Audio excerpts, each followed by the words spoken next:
खूनी हवेली का राज पार्ट 1। रमेश एक नए शहर में अपनी नौकरी के सिलसिले में शिफ्ट हुआ था। शहर के कोने पर एक पुरानी हवेली थी जिसे लोग खूनी हवेली के नाम से जानते थे। कहते थे कि जो भी उस हवेली में गया वापस नहीं आया। लेकिन रमेश जैसे लोग अफवाहें नहीं मानते। एक रात जब बारिश जोर से हो रही थी, रमेश का एक दोस्त मोहन उससे डेयर आकार कहने लगा, रमेश, मैंने कल रात उस हवेली के पास एक औरत को देखा जो हवा में तैर रही थी।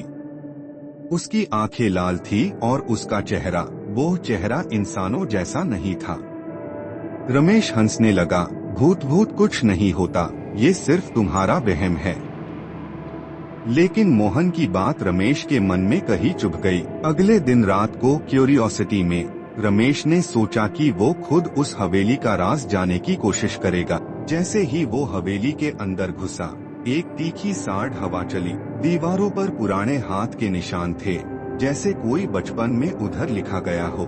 जैसे ही रमेश एक अंधेरी गली से आगे बढ़ा, उसके पैरों के नीचे कुछ चटपटा। उसने टॉर्च जलाई और देखा कि नीचे एक पुराना खून से भरा पत्र पड़ा था। पत्र पर लिखा था, अगर तुम यहाँ आए हो तो लौट जाओ, वरना तुम भी हमेशा के लिए यही रह जाओगे। अचानक एक जोर की चीख गूंज उठी, जैसे कोई रो रहा हो। रमेश ने पीछे मुड़ के देखा और उसका दिल उसके गले तक आ गया।